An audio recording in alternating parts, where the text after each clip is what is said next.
से विवाह हो जाए कुछ झूठ का भी दोष नहीं लगता। किसी के प्राण संकट में हो, हमारे झूठ बोलने से प्राण बच जाए कुछ झूठ का दोष नहीं लगता। किसी की धन संपत्ति नष्ट हो रही हो और हमारे झूठ बोलने से अगर उसकी धन संपत्ति सुरक्षित रहती है कोई झूठ का दोष नहीं लगता। गौ हत्या हो रही हो, हमारे झूठ बोलने से गौ हत्या रुक जाए कुछ झूठ का भी दोष नहीं लगता। इसलिए कहता हूं जाओ मना कर दो, मैंने कोई लेने देने की बात नहीं की। राजा बलि ने कहा गुरुदेव मेरे तो दोनों हाथों में लड्डू लगे, मैं मना नहीं कर सकता। अगर ये साक्षात नारायण है तो आगे नारायण की मांगने के लिए आए हैं। अगर ये कोई साधारण ब्राह्मण बालक है तो संकल्प से ज्यादा कभी ले नहीं सकता, इसलिए मैं मना नहीं करूंगा। और जैसे ही संकल्प के लिए जल की झाड़ी में से जल गिराने लगे तो शुक्राचार्य ने मन में सोचा चेला तो मेरी बात ही नहीं मान रहा। तो शुक्राचार्य जल की झाड़ी की नली में बैठ के छोटा स्वरूप लेकर गया। जल गिरेगा नहीं, संकल्प होगा नहीं, चेला बर्बाद नहीं होगा। अब बहुत प्रयास कर रहे हैं जल गिराने का, जल गिर ही नहीं रहा। तो भगवान ने मन में सोचा कुछ गड़बड़ है।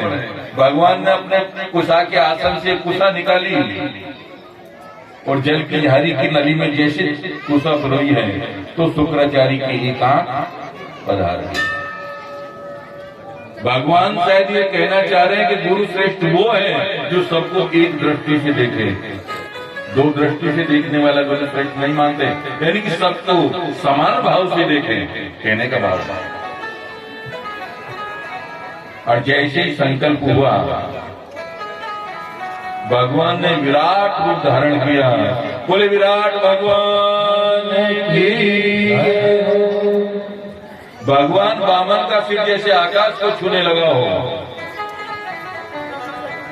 भगवान वामन का चरण जैसे ब्रह्मलोक में पहुंचा, ब्रह्मा जी ने भगवान के चरण धो करके वो जल अपने कमंडल में भर लिया। वही गंगा जी है जो कल 11 बजे हम गंगा अवतरण की कथा सुनेंगे। जामवंत जी ने आकर के दिव्य परिक्रमा की है भगवान की। 2 चरणों में ही पूरे त्रिलोक को नाप लिया।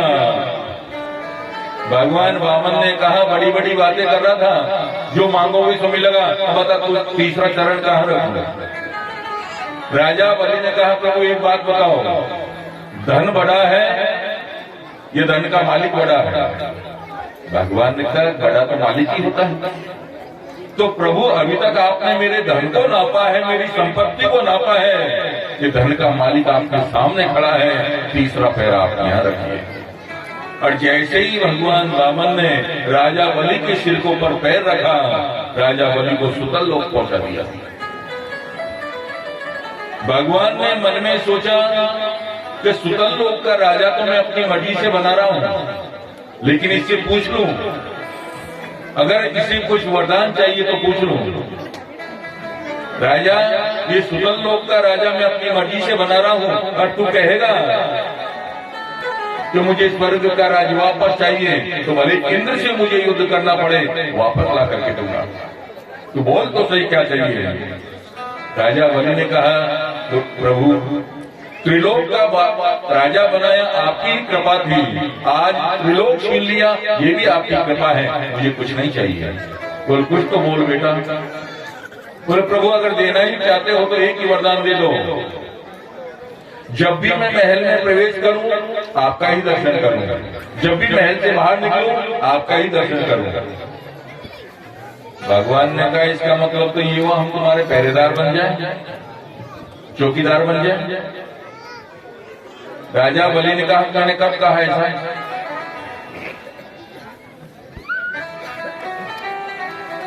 बोले कुछ भी समझो प्रभु। तो आज भी भगवान राजा बलि के यहां पहरा देते हैं।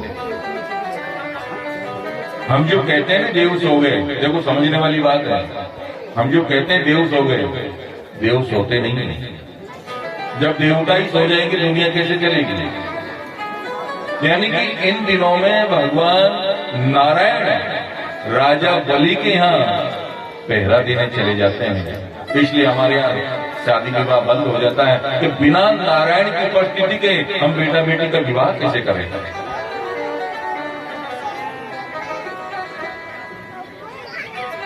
इधर माता लक्ष्मी सोचने लगी कि भगवान जिस राक्षस को मारने के लिए जाते हैं तुरंत आ जाते हैं।